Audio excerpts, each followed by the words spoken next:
ಎಲ್ಲರಿಗೂ ನಮಸ್ಕಾರ ರೀ. Welcome back to my channel. ನಾನು ಅನುಶ್ರೀ.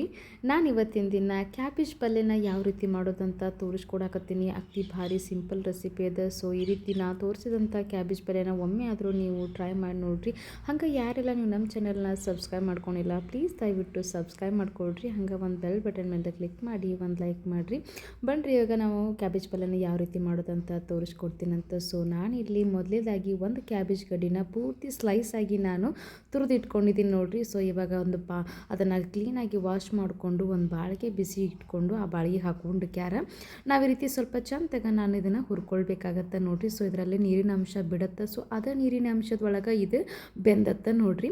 ಸೊ ಇವಾಗ ನಾನು ಇದಕ್ಕೆ ಒಂದು ಪ್ಲೇಟ್ನ ಮುಚ್ಚಿಕ್ಕೆ ಒಂದು 2-3 ನಿಮಿಷಗಳ ಕಾಲ ಅಷ್ಟು ನಾನು ಇದನ್ನು ಚಂದಾಗ ನಾನು ಹುರ್ಕೊಳ್ತೀನಿ ನೋಡಿರಿ. ಸೊ ನಿಮಗೆ ಗೊತ್ತಾಗತ್ತಾ ಇದು ಕರಗತ್ತಾ, ಹಂಗೆ ಕೂಡ ಕಲರು ಚೇಂಜ್ ಆಗತ್ತೆ ನೋಡಿರಿ. ಸೊ ಆವಾಗ ನೀವು ತಕ್ಕೋಬೇಕಾಗತ್ತೆ. ಸೊ ನೋಡಕತ್ತಿರಲ್ಲ, ಇಷ್ಟು ಕಲರ್ ಚೇಂಜ್ ಆದರೆ ಸಾಕಾಗತ್ತೆ. ಇದಕ್ಕೆ ನಾನು ನೀರು ಹಾಕದೇನೆ ಪಲ್ಯನ ಮಾಡಿ ತೋರಿಸ್ತೀನಂತ. ಸೊ ತುಂಬ ಚೆನ್ನಾಗಿ ಅನಿಸುತ್ತೆ ನೀರು ಹಾಕದೇನೆ. ಅಂದರೆ ನಾವೇನು ಹುರ್ಕೊಂಡಿರ್ತೀವಲ್ಲ ಸೊ ಅದರಲ್ಲೇ ಕ್ಯಾಬೇಜ್ ಬೆಂದುಬಿಟ್ಟಿರುತ್ತೆ ನೋಡಿರಿ, ಕುದ್ದಿರುತ್ತೆ.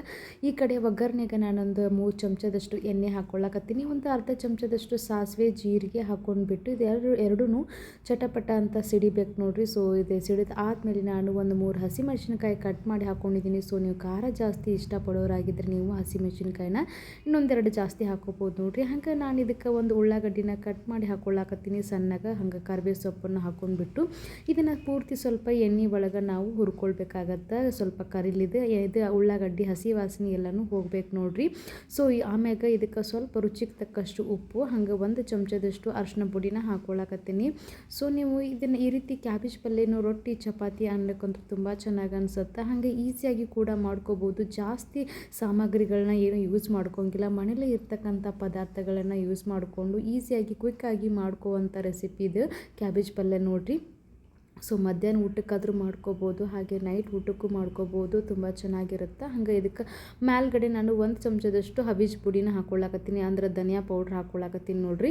ಸೊ ಇದಿಷ್ಟು ಚಂದಾಗ ಎಣ್ಣೆ ಒಳಗೆ ಫ್ರೈ ಆದಮೇಲೆ ನಾವೇನು ಹುರಿದಿಟ್ಕೊಂಡಿದ್ದೀವಿ ನೋಡಿರಿ ಕ್ಯಾಬೇಜಿನ, ಸೊ ಅದನ್ನ ಇದ್ರೊಳಗಡೆ ಹಾಕ್ಕೊಳ್ಳಕತ್ತೀನಿ. ಸೊ ಕಾಣಿಸಾತೈತಿ ನಿಮ್ಗೆ ಹಸಿ ಇದ್ದಾಗ ಎಷ್ಟು ಜಾಸ್ತಿ ಅನ್ಸಾತೈತು. ಸೊ ನಾನು ಏನು ಹುರಿದೇನು ಇಟ್ಕೊಂಡಿಲ್ಲ, ಅದ್ರ ಕ್ವಾಂಟಿಟಿ ಸ್ವಲ್ಪ ಕಡಿಮೆ ಆಗಿತ್ತು ನೋಡಿರಿ. ಸೊ ಇವಾಗ ಪೂರ್ತಿ ಚೆನ್ನಾಗಿ ನಾವು ಮಿಕ್ಸ್ ಮಾಡಿಕೊಂಡು ಇದಕ್ಕೆ ಮೇಲ್ಗಡೆ ನಾನು ಸ್ವಲ್ಪ ಕೊತ್ತಂಬರಿ ಸೊಪ್ಪನ್ನು ಹಾಕ್ಕೊಳ್ಳಕತ್ತೀನಿ ನೋಡಿರಿ. ಸೊ ಕೊತ್ತಂಬರಿ ಸೊಪ್ಪು ಹಾಕ್ಕೊಂಡ್ಬಿಟ್ಟು ಮತ್ತು ಒಂದು 2 ನಿಮಿಷ ನೀವು ಇದೇ ಉಗೆ ಒಳಗೆ ಅಂದರೆ ಬಿಸಿ ಒಳಗೆ ಪ್ಲೇಟ್ ಮುಚ್ಚಿಕ್ಯಾರ ಲೋ ಫ್ಲೇಮ್ ಒಳಗೆ ಇಟ್ಟು ನೀವು ಇದನ್ನು ಕುದಿಯಾಕ ಬಿಡಬೇಕಾಗತ್ತೆ. ಸೊ ಇದಕ್ಕೆ ನೀರು ಹಾಕುವಂಥ ಅವಶ್ಯಕತೆ ಏನಿಲ್ಲ ನೋಡಿರಿ. ಸೊ ನೀರು ಹಾಕ್ದೇನೆ ಈ ಪಲ್ಯನ ಮಾಡ್ಕೋಬೋದು, ತುಂಬ ಚೆನ್ನಾಗಿ ಬರುತ್ತೆ ನೋಡಿರಿ ಈ ಪಲ್ಯ. ಸೊ ನೀವು ಮರಿದೆ ಈ ಪಲ್ಯನ ಒಮ್ಮೆ ಆದರೂ ನೀವು ಮಾಡಿ ನೋಡ್ಬೇಕು ನೋಡಿರಿ. ಸೊ ಹಾಗೆ ಈಸಿಯಾಗಿ ಕೂಡ ನೀವು ಮಾಡ್ಕೋಬೋದು. ಸೊ ಇವಾಗ ಮೇಲ್ಗಡೆ ಲಾಸ್ಟಿಗೆ ಕೊನೆಯದಾಗಿ ನಾನು ಸ್ವಲ್ಪ ಕೊತ್ತಂಬರಿ ಸೊಪ್ಪನ್ನು ಹಾಕ್ಕೊಂಡು ಇದನ್ನು ನಾನು ಗ್ಯಾಸ್ನ ಆಫ್ ಮಾಡಿ ಬಿಟ್ಬಿಡ್ತೀನಿ ನೋಡಿರಿ. ಸೊ ಇವಾಗ ರೊಟ್ಟಿ ಜೊತೆಗೆ ನಾನು ಕ್ಯಾಬೇಜ್ ಪಲ್ಯನ ಸರ್ವ್ ಮಾಡ್ಕೊಳಕತ್ತೀನಿ. ಸೊ ರೊಟ್ಟಿ ಮತ್ತು ಚಪಾತಿಗಂತೂ ಭಾರಿ ಮಸ್ತ್ ಕಾಂಬಿನೇಷನ್ ಇರುತ್ತೆ ನೋಡಿರಿ. ಸೊ ಅದರಲ್ಲಿ ಹಸಿಮೆಣ್ಸಿನ್ಕಾಯಿ ಹಾಕಿದ್ದಂಥ ಮಧ್ಯೆ ಹಸಿಮೆಣ್ಸಿನ್ಕಾಯಿ ಬಾಯಲ್ಲಿ ಬರ್ತಾ ಇರುತ್ತೆ.